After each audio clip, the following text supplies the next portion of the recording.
नमस्कार दोस्तों, ज्ञान मीमांसा के यूट्यूब चैनल में आप सभी का स्वागत है। इससे पहले की वीडियो में हमने छत्तीसगढ़ के भूगर्भिक संरचना को पढ़ा था। इस वीडियो में हम छत्तीसगढ़ की मिट्टियों को पढ़ेंगे।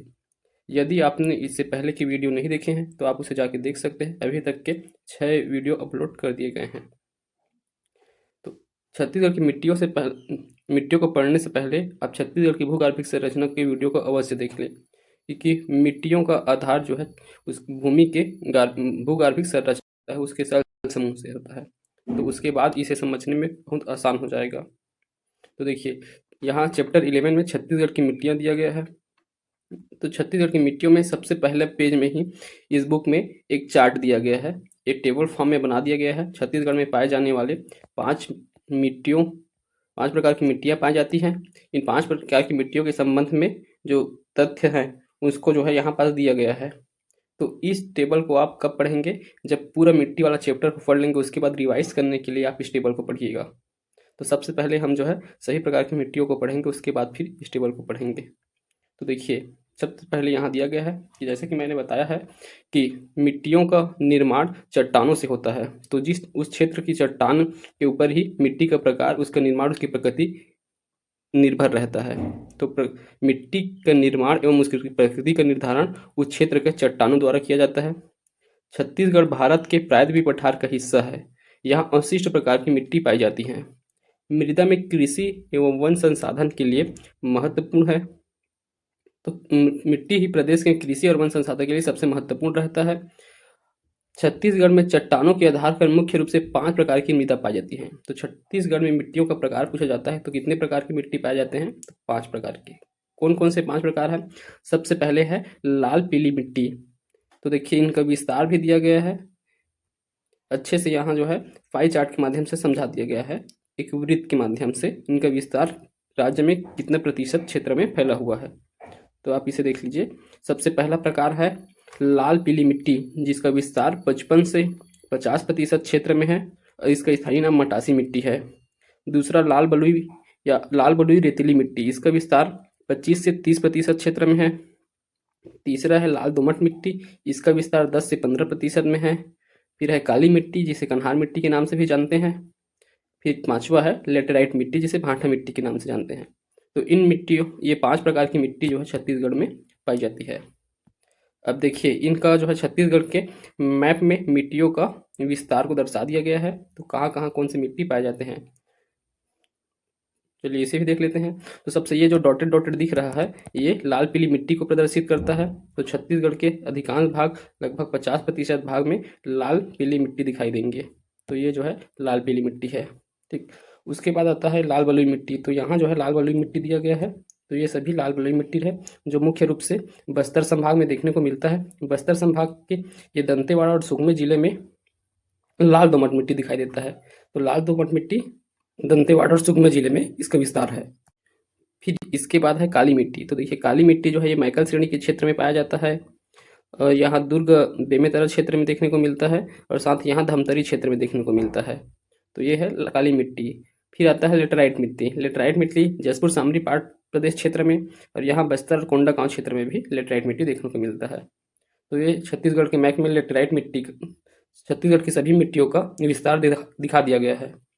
अब यहाँ पास एक छोटा सा टेबल दिया गया है, इसमें जो है मृदा और उसके वर्गीकरण को किया गया है। तो देखिए, मृदा वर्ग अंतर्राष्ट्रीय लेवल पे मृदाओं को बहुत सारे वर्गों में बांटा गया है। उनमें से छत्तीसगढ़ में ये 4 वर्ग के मृदा पाए जाते हैं। तो देखिए, सबसे पहले कौन कौन से वर्ग में कौन से आते हैं। तो सबसे पहला है इंसेप्टिसॉल। इंसेप्टिसॉल वर्ग में छत्तीसगढ़ के लाल बलुई मिट्टी लाल पीली मिट्टी आता है, इसका स्थायी नाम मटासी मिट्टी है। दूसरा है एंटीसॉल वर्ग, इसमें लेटेराइट मिट्टी आता है, इसका स्थायी नाम मुरमी या भाटा मिट्टी है। अल्फी साल वर्ग में लाल बलुई मिट्टी और लाल रेतीली दोनों आ जाते हैं अल्फी साल में।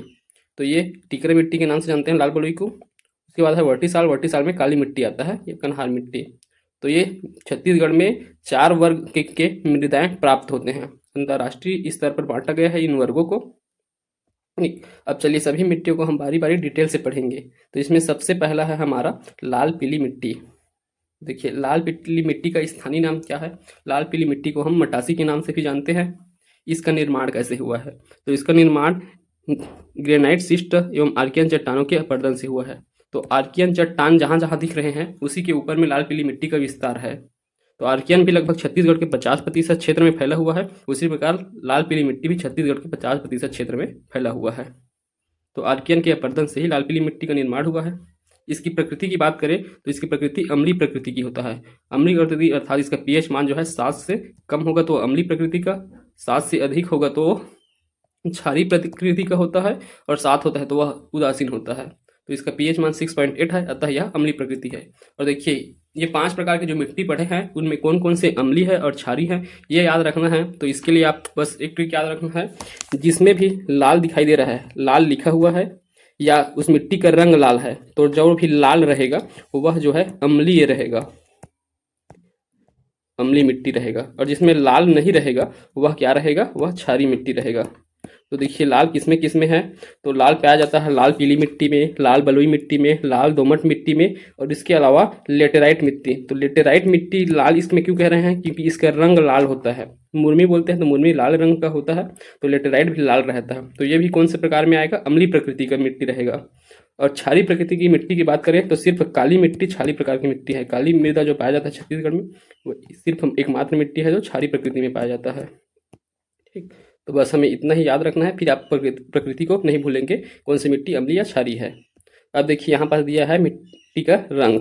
तो रंग का निर्धारण तो लाल पीली मिट्टी 2 रंगों में दिखाई देते हैं, एक लाल रंग और दूसरा पीला रंग। तो इसका लाल रंग होने का कारण है लोहे अर्थात फेरस ऑक्साइड के कारण लाल रंग दिखाई देता है, और पीला रंग फेरिक ऑक्साइड अर्थात Fe2 Fe3O4 के कारण दिखाई देता है। तो देखिए अब इसे कैसे याद रखना है, लाल रंग की बात कर रहे हैं तो इसमें जो ऑक्साइड का रंग है में रंग र है वही इसके रंग को दिखा देगा। उसमें मात्रा लगा होगा तो वो पीला रंग होगा, क्योंकि पीला में भी मात्रा है, पीला में मात्रा है तो फेरिक ऑक्साइड हो जाएगा, और लाल में मात्रा नहीं है तो फेरस ऑक्साइड होगा। ऐसे याद रख सकते हैं इसे। उसके बाद है जल धारण क्षमता। इसमें रेत की मात्रा अधिक होने से अपवाह अच्छा होता है, किंतु जल धारण क्षमता सीमित होता है। ठीक, तो इसमें जल का अपवाह तो अच्छे से होता है परंतु जल धारण क्षमता कम होता है। चिक्का क्ले मटासी मिट्टी में चिक्का की मात्रा 35 से 45% तक के होता है।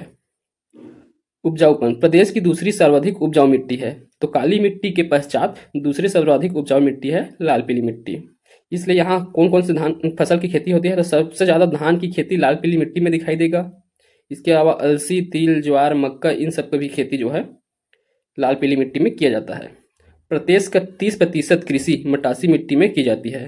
तो छत्तीसगढ़ के प्रदेश का 30% कृषि मटासी मिट्टी में होता है, क्योंकि मध्य छत्तीसगढ़ के मध्य क्षेत्र में फैला हुआ है मुख्य रूप से लाल पीली मिट्टी, तो इसी क्षेत्र में सर्वाधिक कृषि देखने को मिलता है। उसके बाद है अधिकता, इस मिट्टी में चूना, लोहा एवं रेत की मात्रा अधिक होती है। देखिए लोहे की मात्रा, जो भी अभी हम लाल मिट्टी पढ़े हैं, जितने भी लाल कलर की मिट्टी दिखाएंगे उन सभी में लोहे की मात्रा होगा ही। तो चूना, लोहा और रेत इन सब की मात्रा अधिक होता है, परंतु इसमें अभाव किसका होता है, नाइट्रोजन और ह्यूमस का अभाव होता है। तो देखिए नाइट्रोजन और ह्यूमस का अभाव होता है, तो इसकी कमी को पूरा करने के लिए ही यूरिया डाला जाता है। ठीक, तो सिंचाई कोई भी अगर खेती कर रहे हैं, फसल बुआई कर रहे हैं तो उसके साथ यूरिया डाला जाता है, क्योंकि उसमें नाइट्रोजन और ह्यूमस की कमी होती है।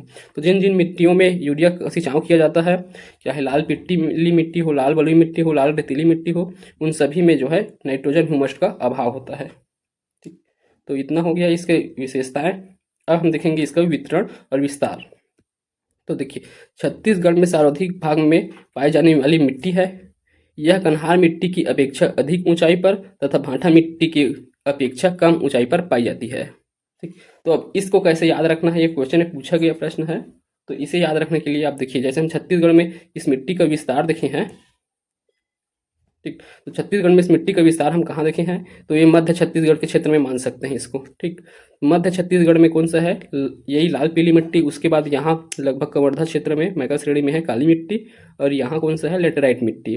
तो देखिए इसे हम मध्य मान सकते हैं, बीच में क्या है, लाल पीली मिट्टी। तो इसके नीचे मतलब कम ऊंचाई में क्या पाया जा रहा है, कन्हार मिट्टी की तुलना में ये अधिक ऊंचा है, अर्थात इसकी ऊंचाई में है कन्हार मिट्टी की तुलना में। और इसके ऊपर में क्या है, ये लेटेराइट मिट्टी। तो लेटेराइट मिट्टी की तुलना में कम ऊंचाई में है। तो इस प्रकार हम याद रख सकते हैं, इसे सिर्फ याद रखने के लिए है। इस मिट्टी का विस्तार छत्तीसगढ़ के लगभग 50 से 55% भाग में है। ये भी देख चुके हैं। अब देखते हैं इसका विस्तार कहाँ कहाँ है। तो सबसे पहले महानदी बेसिन में, तो महानदी बेसिन में महानदी और मान नदी घाटी क्षेत्र में उत्तम किस्म की मटासी मिट्टी पाया जाता है। सबसे उत्तम किस्म की महानदी और मान नदी घाटी क्षेत्र में। महानदी बेसिन के रायपुर, दुर्ग, बिलासपुर, धमतरी, महासमुंद, कोरबा, रायगढ़, कबीरधाम जिले में मटासी मिट्टी का विस्तार है। दूसरा, पूर्वी बघेलखंड पठार क्षेत्र में। पूर्वी बघेलखंड के मध्यवर्ती पूर्वी भागों में जैसे पूर्वी सीतापुर, दक्षिणी अंबिकापुर, मध्य सूरजपुर, प्रतापपुर में यह मिट्टी पाया जाता है। देखिए दंडकारण्य का पठार। दंडकारण्य के पठार के कोटरी, इंद्रावती, सबरी, महानदी, गोदावरी इत्यादि क्षेत्रों में की नदियों में मैदानी क्षेत्र में साधारण उर्वरता वाली मटासी मिट्टी पाई जाती है। दंडकारण्य के ऊंचे भागों में महानदी, गोदावरी मैदान में जैसे मिट्टी पाई जाती है उसी प्रकार की उपजाऊ मटासी मिट्टी पाई जाती है। तो इन तीनों क्षेत्रों में देखने को मिलता है महानदी बेसिन, पूर्वी बघेलखंड का पठार और दंडकारण्य। जसपुर सामरी पाठ में दिखाई नहीं देगा, वहां सिर्फ लेटेराइट मिट्टी पाया जाता है। फिर अगला है लाल बलुआ या लाल रेतीली मिट्टी। तो इसकी विशेषता देखें तो सबसे पहले इसका स्थानीय नाम क्या होता है, टिकरा मिट्टी। तो लाल बलुई मिट्टी को हम टिकरा मिट्टी के नाम से जानते हैं। बस्तर की उच्च भूमि के डालों पर पाई जाने वाली मिट्टी को टिकरा कहते हैं। इसका निर्माण आर्कियन एवं धारवाड़ क्रम की चट्टानों के अपरदन से होता है। इसकी प्रकृति अम्लीय प्रकृति का होता है। अभी हम पढ़े हैं, प्रकृति के बारे में आपको अब दोबारा बताने की जरूरत नहीं पड़ेगा। इसका रंग लाल होता है लौह तत्वों की अधिकता के कारण। तो जो भी लाल कलर के दिखाई देते हैं इसमें लौह की मात्रा अधिक होता है। उपजाऊपन, तो यह कम उपजाऊ मिट्टी है लाल बलुई मिट्टी। ठीक, तो रेतीली मिट्टी कम उपजाऊ है।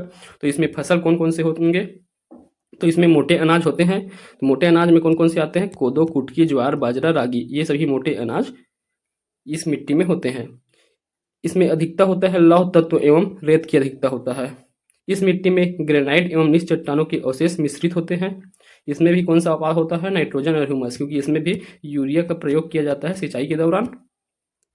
वितरण, तो इसका वितरण कहाँ देखने को मिलता है, छत्तीसगढ़ के लगभग 25 से 30% भाग में लाल बलुई मिट्टी है। इस मिट्टी का विस्तार छत्तीसगढ़ के दंतेवाड़ा, बस्तर, कांकेर, मोहला, मानपुर, अंबागढ़ चौकी अर्थात बस्तर संभाग में लगभग पूरा देखने को मिलता है। इसके अलावा अंबागढ़ चौकी में हो गया और बालोद जिले में भी देखने को मिलता है। और बस्तर संभाग के दंतेवाड़ा और सुकमा क्षेत्र में दोमट मिट्टी दिखने को मिलता है, उस जगह में बस नहीं दिखेगा ये, बाकी सभी में लाल बलुई मिट्टी का ही विस्तार है। फिर अगला है लाल दोमट मिट्टी।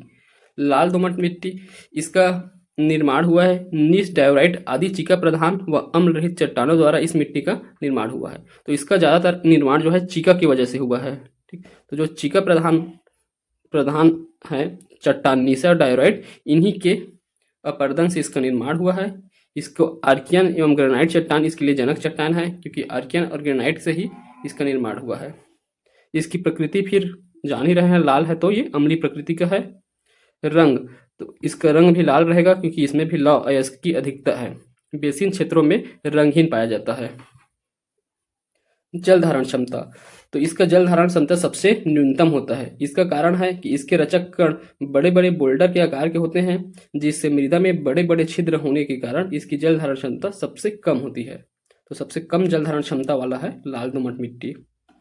आर्द्रता की बात करें, यह कम आर्द्रताग्राही होता है, इसलिए जल अभाव के दिनों में कठोर हो जाता है। ठीक, तो आर्द्रता कम होता है और जल अभाव के दिनों में बहुत ज्यादा कठोर होता है। इसमें जो है बहुत बड़े बड़े दरार देखने को मिलता है। कम उपजाऊ मिट्टी है तो यहाँ भी वही मोटे अनाजों की खेती किया जाता है। अधिकतर लोह और दोमट अर्थात क्ले का अधिकता होता है। इसका वितरण की बात करें तो छत्तीसगढ़ के लगभग 10 से 15% भागों में पाया जाता है। इस मिट्टी का विस्तार छत्तीसगढ़ में दंतेवाड़ा एवं सुकमा जिले में है। इसके अलावा हसदे रामपुर बेसिन के कुछ भागों में भी इसका विस्तार देखने को मिलता है। दंतेवाड़ा सुकमा पूछ चुका है एक बार, अब देख लीजिए आप हसदे और रामपुर बेसिन को भी याद रखेंगे। अगला है लेटेराइट मिट्टी। इसका नाम है, इसको कई नामों से जाना जाता है। एक तो इसे कहा जाता है मुर्मी मिट्टी, इसके मिट्टी के छोटे छोटे पत्थरों के साथ पाया जाता है, इसलिए इसे मुर्मी मिट्टी कहा जाता है। दूसरा भाठा मिट्टी कहा जाता है और तीसरा कहा जाता है बंजर भूमि या अनुपजाऊ लेटेराइट मिट्टी। तो ये 3 नामों से जाना जाता है लेटेराइट मिट्टी। इसका निर्माण निक्षालन विधि द्वारा किया जाता है, जिसे लेटराइजेशन प्रोसेस भी कहते हैं। ठीक, तो देखिए लीचिंग विधि के द्वारा बनने वाला एकमात्र मिट्टी है लेटेराइट मिट्टी। इसके लिए जनक सेल होते हैं, तो बलुआ पत्थर, डायोराइट, एंटीसाइड, और मुख्य रूप से अगर कहें तो ये दक्कन ट्रैप से बनता है, दक्कन ट्रैप से। दक्कन ट्रेप से निर्मित हुआ है लेटराइट मिट्टी का मृदा वर्ग। तो यह कौन से मृदा वर्ग में आता है, अभी पढ़े हैं कुछ देर पहले ही। लेटराइट मिट्टी अल्टीसाल मृदा वर्ग के अंतर्गत शामिल है। इसकी प्रकृति उच्च अम्लीय होता है, तो यह भी अम्लीय प्रकृति का है और वो भी सबसे अम्लीय, क्योंकि 5.2 इसका पीएच मान है। इस कृषि कार्य में अनुपयुक्त होता है, तो कृषि कार्य यहाँ ज़्यादा किया नहीं जा सकता क्योंकि ज़्यादा अम्लीय है। इसका रंग लाल भूरी होता है, लाल भी रहता है, इस कारण इसे हम मान सकते हैं पीएच मान लाल रंग दिखाई दे रहा है, अर्थात ये अम्लीय प्रकृति का है। उपयुक्त फसल, तो यहाँ जो है बागवानी फसलें जैसे कि चाय, लीची, आलू, टमाटर, इन सब फसलों के लिए उपयुक्त मिट्टी है लेटराइट मिट्टी। अधिकता कंकड़ पत्थर, आयरन, एल्यूमिनियम इनकी अधिकता होते हैं। इस मिट्टी में के नीचे लयुक्त चट्टाने भी पाए जाते हैं, इसलिए लाल रंग पे दिख रहा है। इसका कारण है यहाँ लौह तत्वों की भी उपलब्धता है। अगला, अब इसका उपयोग, यह मिट्टी एल्यूमिनियम और लोहे की अधिकता के कारण कठोर होती है। इस कठोरपन के कारण इस मिट्टी का उपयोग भवन एवं ईंट के निर्माण में किया जाता है। तो भवन और इमारत, तो इसे इमारती मिट्टी भी कह सकते हैं। ठीक, तो भवन निर्माणों में इसका प्रयोग किया जाता है। यह कठोर एवं उथली होती है, जिसमें असंख्य छोटे छोटे कंकड़ पाए जाते हैं। अब इसका वितरण देख सकते हैं, तो इसका वितरण कहाँ कहाँ है। तो मिट्टी का विस्तार धमतरी में, जांजगीर चांपा, शक्ति, महासमुंद, तो इनको याद रखना है कहाँ दिखा रहा है। धमतरी, जांजगीर चांपा, शक्ति, महासमुंद, कोरबा, अंबिकापुर, कोरिया, जसपुर नगर, रायगढ़ क्षेत्र। तो देखिए जसपुर नगर में बस हम देखते हैं ऐसे, उसके अलावा भी धमतरी, जांजगीर चांपा, शक्ति, महासमुंद, कोरबा, अंबिकापुर, साथ में रायगढ़ जिले में भी इसका विस्तार है।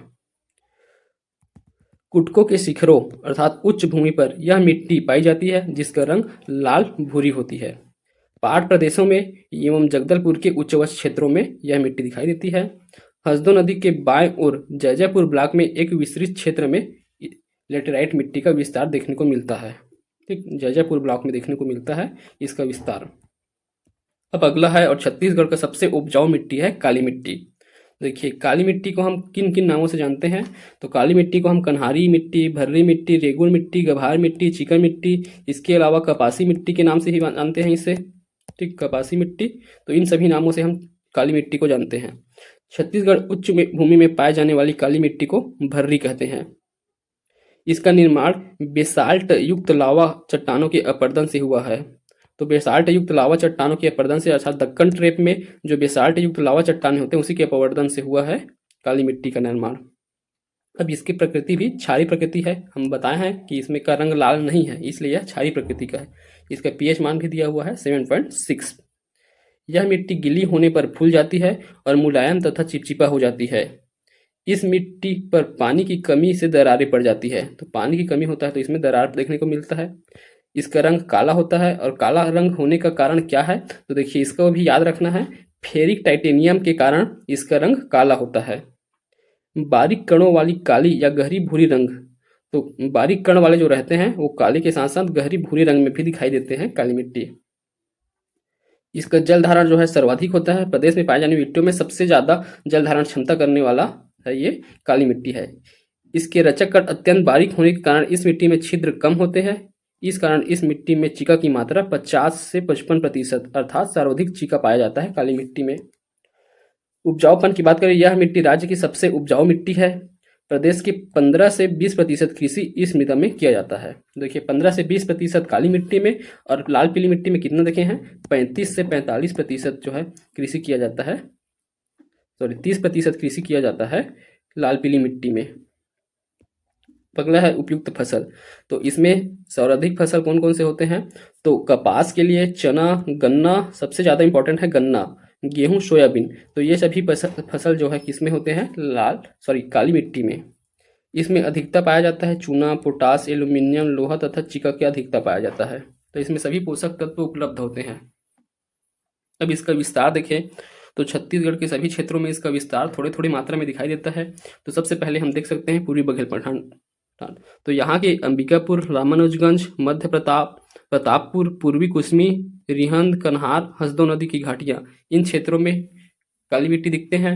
जसपुर सामरी पाट प्रदेश के सरगुजा, जसपुर क्षेत्र की नदी घाटियों में इसका विस्तार देखने को मिलता है, और घाटी क्षेत्रों में कवर्धा के चिल्फी घाटी क्षेत्र में इसका विस्तार देखने को मिलता है। महानदी बेसिन के देखिए कवर्धा के चिल्फी घाटी में इसीलिए यहाँ गन्ने का खेती सबसे ज़्यादा होता है, सबसे ज़्यादा कवर्धा जिले में गन्ने का खेती होता है। ठीक, तो काली मिट्टी में ही गन्ने का सर्वाधिक खेती किया जाता है। फिर मुंगेली में देखें तो मुंगेली, बेमेतरा, राजनांदगांव, खैरागढ़, छुईखदान, गंडई, मोहला, मानपुर, अंबागढ़, चौकी, बालोद, धमतरी, महासमुंद, गरियाबंद, धर्मजयगढ़, रायगढ़ ये पश्चिम भाग तक विस्तृत है। तो ये जो है महानदी बेसिन में भी इन क्षेत्रों में दिखाई देता है। दंडकाट क्षेत्र के नदी घाटियों में भी काली मिट्टी का विस्तार है। तो ये हो गया काली मिट्टी। अब इसके बाद कुछ और मिट्टी हैं जो मिक्सचर से बने रहते हैं, कुछ विशेष प्रकार की मिट्टियाँ देखने को मिलता है छत्तीसगढ़ में, उन मिट्टियों को भी दिया गया है। देखिए सबसे पहले है यहाँ डोरसा मिट्टी। तो डोरसा मिट्टी क्या होता है, यह जो है काली मिट्टी और प्लस लाल पीली मिट्टी का मिश्रण होता है, लाल पीली मिट्टी। ठीक, तो ये दो मिट्टियों से मिलकर बना हुआ है डोरसा मिट्टी। इसका निर्माण ग्रेनाइट सेल समूहों से हुआ है। यह मिश्रण किसका है, काली अर्थात कन्हार तथा हल्की मटासी का मिश्रण है। तो कन्हार मिट्टी और मटासी मिट्टी का मिश्रण डोरसा मिट्टी कहलाता है। इसका रंग गहरा भूरा रंग रहता है। धान के लिए उपयुक्त मिट्टी है। इसमें उपजाऊ, यह प्रदेश की तीसरी महत्वपूर्ण मिट्टी है। तो तीसरा उपजाऊ है काली मिट्टी और लाल पीली मिट्टी के बाद डोरसा मिट्टी है। प्रदेश का 30% कृषि डोरसा मिट्टी में किया जाता है। ठीक, तो अभी देखिए 30% लाल मिट्टी में, 30% जो है इसमें किया जाएगा डोरसा मिट्टी में, और 10 से 15% किसमें किया जाता है, काली मिट्टी में किया जाता है। तो ये हो गया फसल का कितना कितना किया जाता है। इसके बाद इसका विस्तार देते हैं डोरसा मिट्टी का। तो डोरसा मिट्टी भी चारों क्षेत्रों में फैला हुआ है। महानदी घाटी में तो देखिए राजनांदगांव, मोहला, मानपुर, खैरागढ़, छुईखदान, महासमुंद, धमतरी, कबीरधाम, दुर्ग, बिलासपुर। तो जहाँ जहाँ काली मिट्टी और लाल पीली मिट्टी एक दूसरे को स्पर्श कर रहे हैं उस क्षेत्रों में डोरसा मिट्टी का विस्तार है। पूर्वी बघेलखंड में रामानुजगंज, प्रतापपुर, कुशमी यहाँ है, जहाँ काली और लाल पीली दोनों दिख रहा है वहाँ डोरसा मिट्टी है। दंडकारण्य, कांकेर बेसिन, सबरी, इंद्रावती नदी घाटियों में, जसपुर, सामरी, जसपुर की नदी घाटियों में। तो वही सब कुछ है जो हम लोग अभी पढ़े हैं। अब है कछार मिट्टी। तो कछार मिट्टी की प्राप्ति होती है नदी के किनारे पाए जाने वाली मिट्टियों को कछार मिट्टी कहते हैं। तो नदी के किनारे की मिट्टी को कछार, यह काप मिट्टी होता है। इसका रंग भूरा रंग होता है। उर्वरता उपजाऊ मिट्टी है। ये कछार मिट्टी भी बहुत उपजाऊ है। यहाँ ज़्यादातर जो है सब्जियों की खेती किया जाता है। हॉर्टिकल्चर के लिए फेमस है कछार मिट्टी। इसकी जल धारण क्षमता अधिक होता है। देखिए इधर कछार को दो प्रकार से बांटा जाता है, पाल कछार और पटपर कछार। तो पाल कछार की प्राप्ति नदी के किनारे होता है और पटपर कछार सदैव ऊंचे भागों में प्राप्त होता है। पाल कछार उपजाऊ होता है, पटपर कछार अनुपजाऊ होता है। इसकी जल धारण क्षमता पाल कछार का अधिक, इसका जो है अपेक्षाकृत कम होता है। अब यहाँ 3 प्रकार के और मिट्टी दिए गए हैं। इन क्या क्या है इनके अर्थ को एटलीस्ट आप लोग को याद रखना है इनके अर्थ को। तो देखिए परिया मिट्टी, जिस पर खेती ना की जा रही हो वह परिया मिट्टी कहलाता है। यह एक प्रकार की अनुपजाऊ भूमि होता है। तो कोई भी भूमि जहाँ खेती नहीं किया जा रहा है वैसे अनुपजाऊ भूमि को परिया कहा जाता है। दूसरा है भर्री, उच्च स्थानों में पाए जाने वाली काली मिट्टी को भर्री कहा जाता है। तो हम भर्री देखे हैं, काली मिट्टी को ही भर्री कहा जाता है और जो ऊंचाइयों में पाया जाता है। फिर है बहारा, गहरी उपजाऊ भूमि को बहारा के नाम से जानते हैं। कन्हार मिट्टी को ऊपरी पहाड़ी क्षेत्रों में बहारा कहा जाता है। तो ये भी कन्हार मिट्टी का ही एक प्रकार है जिसे ऊपरी पहाड़ी क्षेत्रों में बहारी, क्योंकि यह कहाँ पाया जाता है, गहराई में पाए जाने वाले उपजाऊ मिट्टी है बहारा। उसके बाद है भंडगरी, ऊंचाई पर स्थित वह भूमि जहाँ पर नमी की मात्रा कम हो उसे कहा जाएंगे भटकरी। तो ये हो गए ये मिट्टियों के अर्थ। अब यहाँ दिया गया है स्थानीय मिट्टियों का क्रम। तो एक तरफ दिया गया है छत्तीसगढ़ को सरगुजा क्षेत्र का, और दूसरा दिया है दक्षिण अर्थात बस्तर क्षेत्र का। उत्तर छत्तीसगढ़, बस्तर छत्तीसगढ़ में ऊपर से नीचे की क्रम देखेंगे, उत्तर से दक्षिण क्रम में यहाँ मिट्टियों को दिया गया है। तो देखिए उत्तर से दक्षिण क्रम में सबसे पहले सरगुजा क्षेत्र की बात करें तो टिकरा, छावर, गाद, बहरा, इसे याद रखना है। तो इसको याद रखने के लिए टिक याद रखने, टिच गाब, टिच गाब। तो टिच गाब से टी से टिकरा, छ से छावर, गा से गाद छावर और बा से बहरा। तो ये सरगुजा क्षेत्र हो गया टिच गाब। और वही दक्षिण छत्तीसगढ़ अर्थात बस्तर क्षेत्र के लिए याद करना है मरहान, टिकरा, माल, गभार। तो इसे कैसे याद रखेंगे, माटी मांग। तो माटी मांग से याद रखिए। तो माँ से मरहान, टी से टिकरा, माँ से माल, ग से गभार। तो ऐसे आपको याद रखना है। आगे दिया हुआ है बस्तर के पठार में पाई जाने वाली मिट्टी उच्च से निम्न, वही जो अभी पढ़े हैं तो वही है। बस्तर पठार में पाई जाने वाली मिट्टी को माटी मांग से मरहान टिगरा माल गभार। लेटराइजेशन के संबंध मिट्टी से है, तो ये लेटराइट मिट्टी के निर्माण में की प्रक्रिया में प्रयोग किया जाता है। दंडकारण्य के उत्तर पूर्वी तथा दक्षिण भागों में विषम धरातल के कारण मिट्टी का और नाली का अपरदन अधिक होता है। छत्तीसगढ़ राज्य में भूमि की उर्वरता क्षमता कम हो रही है, जिसके प्रमुख कारण रासायनिक उर्वरकों का अत्यधिक प्रयोग है, फसल चक्रण विधि का अप्रयोग, अत्यधिक सिंचाई तथा रबी फसल के मौसम में भी धान बोया जाना। तो ये सब है किसके कारण है कि यहाँ जो है उर्वरता क्षमता कम हो रहा है भूमि का। तो रासायनिकों का उपयोग अत्यधिक कर रहे हैं, फसल चक्र का प्रयोग नहीं कर रहे हैं, एक ही फसल को बार बार बुआई किया जा रहा है, रबी की फसल में भी धान की बुआई किया जा रहा है, अत्यधिक सिंचाई क्षमता का प्रयोग किया जा रहा है। इन कारणों से राज्य की भूमि की उर्वरता में कमी आ रहा है। देखिए अब यहाँ जो है एक चार्ट दिया गया है जिसमें मिट्टी और उसके स्थानीय नाम और कौन से मृदा वर्ग में आते हैं उसके दिया गया है। तो देखिए सबसे पहले छत्तीसगढ़ के मैदान की मिट्टियों को तो लेटराइट मिट्टी, इसे भाठा मिट्टी कहते हैं, ये अल्टीसॉल मृदा वर्ग में आता है। लाल पीली मिट्टी ये मटासी मिट्टी है, एनसेप्टिसॉल मृदा वर्ग में। लाल पीली या काली मिट्टी ये डोरसा मिट्टी, यह जो है अल्फीसॉल में आता है। ये काली मिट्टी कन्हार मिट्टी है, ये भी वर्टिसॉल में आता है। बस्तर पठार की मिट्टियों का प्रकार खुरदुरी रेत यह मरहान मिट्टी कहलाता है, रेतीली या टिकरा मिट्टी कहलाता है, ये अल्फीसॉल में आता है। रेतीली दोमट माल मिट्टी कहलाता है, ये अल्फीसॉल में आएगा। चिकनी दोमट मिट्टी ये गभार कहलाता है, ये वर्टिसॉल में आएगा। उत्तरी पहाड़ी क्षेत्रों में तो ये रेतीली मिट्टी पाया जाता है जो टिकरा मिट्टी के नाम से जानते हैं और अल्टीसॉल है। तो पहाड़ी टिकरा गाद छावर और बहारा जो क्रम से याद किए हैं उत्तर से दक्षिण वही है। ये यहाँ कुछ और भी दिया गया है मिट्टियों का क्रम एवं स्थानीय नाम। तो छत्तीसगढ़ के मैदान में देखिए तो कौन से वर्ग के हैं उस वर्ग की मिट्टियों का नाम जो अभी पढ़े हैं उसी का है, बस इसका विस्तार को आपको याद रखना है यहाँ अलग से। तो ये अल्फीसॉल, वर्टिसॉल, अल्टीसॉल, इंसेप्टिसॉल और मॉलिसॉल। तो इसका छत्तीसगढ़ में विस्तार कितने कितने प्रतिशत में है तो सबसे ज़्यादा है अल्फीसॉल का, 39% में विस्तार है अल्फीसॉल। उसके बाद आता है वर्टिसॉल, इसका विस्तार कितने में है 26.4%। फिर है अल्टीसॉल, इसका 19.5% में है। इंसेप्टिसॉल का विस्तार 14.8% में और मॉलिसॉल का है 0.3% में। तो इसे आप क्रम से याद रखेंगे, अल्टीसॉल, वर्टिसॉल, फिर अल्टीसॉल्स, इंसेप्टिसॉल्स, मॉलिसॉल्स। तो इन्हें आप क्रम से याद रखेंगे, अल्फी, वर्टी, अल्टी, इंसे, मॉलिसॉल। ठीक, तो ये हो गए मिट्टियों का जो डिस्क्रिप्शन यहाँ दिया हुआ है। अब हम सबसे पहले जो बात किए थे चैप्टर के स्टार्टिंग में एक टेबल दिया गया है, उस टेबल से हम इस पूरे चैप्टर को एक बार रिवाइज कर लेंगे। तो चलिए उस टेबल को भी पढ़ लेते हैं। यहाँ दिया गया है टेबल, इसमें जो छत्तीसगढ़ की मिट्टियों का पूरा डिटेल से इसी में दे दिया गया है। हमें क्या क्या चीज़ें याद रखना है एग्जाम से पहले इस चैप्टर का एटलीस्ट इसे एक बार रिवाइज करके जाना है। तो देखिए 5 प्रकार की मिट्टी है, लाल पीली, लाल रेतीली, लाल दोमट, लेटेराइट मिट्टी और काली मिट्टी। तो सभी का पहले स्थायी नाम देख लेते हैं। लाल मिट्टी को मटासी मिट्टी, इसे टिकरा मिट्टी, सिपरिया मिट्टी, मुर्मी भाठा बंजर भूमि कहा जाता है। लेटेराइट को कन्हार को कन्हारी, भर्री, त्रिगुर, गभार, चिका, साथ में कपासी मिट्टी भी कहा जाता है। इसका निर्माण की प्रक्रिया क्या है तो ये लाल पीली मिट्टी ग्रेनाइट शीट चट्टानों के अपरदन से हुआ है। आर्कियन और धारवान चट्टानों के अपरदन से लाल रेतीली, नीच डायोराइट अर्थात ये भी आर्कियन चट्टानों के अपरदन से ही हुआ है लाल दोमट मिट्टी।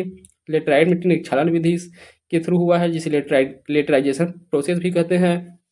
काली मिट्टी बेसाल्ट युक्त लावा चट्टानों के अपरदन से हुआ है। प्रकृति की बात करें तो ये प्रकृति आपको याद ही होगा, जिसमें लाल लाल दिख रहा है या जिसका लाल रंग है वह क्या होगा अम्लीय है। तो अम्लीय लाल पीली, लाल रेतीली, लाल दोमट और उच्च अम्लीय है लेटराइट क्योंकि इसका भी रंग लाल होता है। तो काली मिट्टी बस क्या हो जाएगा क्षारीय प्रकृति का हो जाएगा। जल धारण क्षमता की बात करें तो लाल पीली मिट्टी में सीमित होता है, सर्वाधिक काली मिट्टी का होता है और सबसे कम जो है लाल दोमट मिट्टी का होता है। प्रतिशत की बात करें तो लाल पीली मिट्टी सर्वाधिक 50 से 55% में, लाल रेतीली 25 से 30% में और लाल दोमट 10 से 15% में। इनका प्रतिशत नहीं ज्ञात है। तो विस्तार की बात करें तो लाल पीली मिट्टी जो है तीनों क्षेत्रों में दिखाई देता है, महानदी बेसिन, पूर्वी बघेल, दंडकारण्य क्षेत्रों में। लाल दिली मिट्टी ये जो है बस्तर संभाग में दिखाई देता है ज़्यादातर, उसके अलावा बालोद और मोहला मानपुर में। और लाल दोमट दंतेवाड़ा और सुकमा जिले में दिखाई देता है। लेटेराइट मिट्टी जसप्रीत शामली पठार इसके अलावा उच्च सीमांत भूमि में दिखाई देता है। काली मिट्टी मैकल श्रेणी के पूर्वी भाग में, सरगुजा और जसपुर क्षेत्रों में। उपयुक्त फसल तो लाल मिट्टी में सर्वाधिक धान की फसल किया जाता है। लाल रेतीली यहाँ मोटे अनाज ज्वार, बाजरा, रागी, कोदो, कुटकी इनका किया जाता है। लाल दोमट भी मोटे अनाज के लिए जाना जाता है। लेटराइट मिट्टी बागानी फसल, चाय बागवानी फसल, लीची हो गया, आलू हो गया, ये सब के लिए जाना जाता है। काली मिट्टी में कपास, गेहूं, गन्ना, चना, सोयाबीन ये सबसे उपजाऊ मिट्टी है। अधिकता तो लोहा, रेत और चूना का अधिकता होता है। इसमें लोहा, रेत और ग्रेनाइट एवं नीस का अधिकता। लोहा और क्ले जितने भी लाल दिख रहे हैं सब में आयरन पाया ही जाएगा, लोहा पाया ही जाएगा। और काली मिट्टी में भी लोहा, एल्यूमिनियम, चूना, पोटाश, सिका, यहाँ लगभग सभी प्रकार के पोषक तत्व उपस्थित होते हैं। अब कमी किसका किसका होता है? नाइट्रोजन हार्मोन्स की कमी जो है सभी मिट्टियों में देखने को मिलता है। काली मिट्टी में भी देखने को मिलता है नाइट्रोजन जीवाश्म फास्फेट की कमी। उपजाऊ मिट्टी, द्वितीयक उपजाऊ मिट्टी का इसका उपजाऊपन को देखें तो यह जो है दूसरे क्रम का है। लाल पीली मिट्टी सबसे सर्वाधिक उपजाऊ है काली मिट्टी, सबसे कम उपजाऊ में आता है लाल रेतीली मिट्टी, और अनुपजाऊ मिट्टी में आ जाता है लाल दोमट मिट्टी। कृषि के लिए अनुपयुक्त मिट्टी में आ जाता है लेटराइजेशन, फिर भी इसमें बागवानी कृषि होता है।